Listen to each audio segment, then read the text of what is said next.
US President Donald Trump bid farewell to Elon Musk in the Oval Office. Musk is leaving his position spearheading the Department of Government Efficiency, or DOGE, and is rededicating himself to his businesses. The US President credited Musk with a colossal change in the old ways of doing business in Washington and said some of his staff would remain in the administration. Musk left a searing mark on the US federal bureaucracy, including thousands of employees who were fired or pushed out. Some government functions were eviscerated, including the US Agency for International Development, which had provided a lifeline for impoverished people around the world.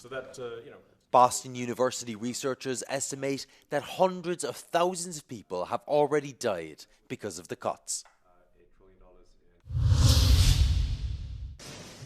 At least 11 people, including 2 children, have been injured in Ukraine after a wave of missile and drone strikes hit the city of Kharkiv and the nearby region, officials said on Friday.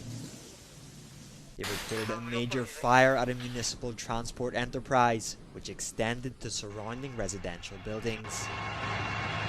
Also overnight, a series of Russian drone attacks on the Odessa region destroyed a branch of Ukraine's main postal operator. No injuries were reported in the attack, which triggered a fire covering over 300 square meters and damaged a number of lorries within the facility. Ukraine says it repelled a total of 173 Russian attacks over multiple fronts in Russia's Kursk Oblast region.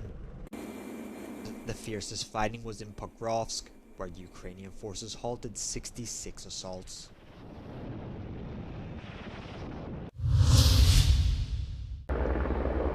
Evacuations of both residents and animals continue following the collapse of the Birch Glacier in Switzerland's southern Lurchental Valley. Homes have been flooded and debris scattered around the village of Blatten, 90% of which has reportedly been destroyed. Focus has now shifted to the safety of those living near the Lonza River, which the regional government warns could flood as a result of dammed water flows caused by debris.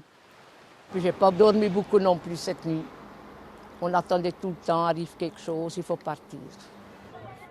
Authorities had evacuated around 300 people as well as livestock from Blatten village as a precaution earlier this month. But one man remains missing following the incident.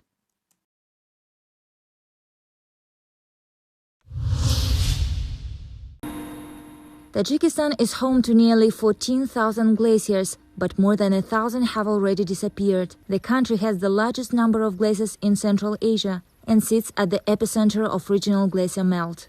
As the impact grows, Tajikistan is leading the call for action and bringing the issue to the global stage.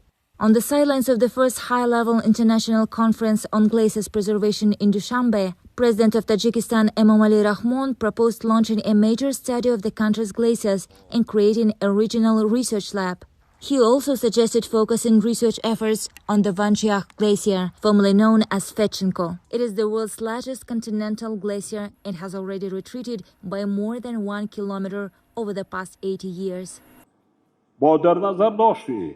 جایگیر بودن زیاده از 60% پیرک‌های منطقه در تاجیکستان پیشنهاد می‌نمایم که یکجا با شریکان رشد و پژوهشگاه‌های علمی و تحقیقاتی اکسپدیسیون فراگیر آموزش پیرک‌های تاجیکستان را تشکیل کرده در کشور ما یک آزمایشگاه منطقوی یخشناسی تأسیس داده شد.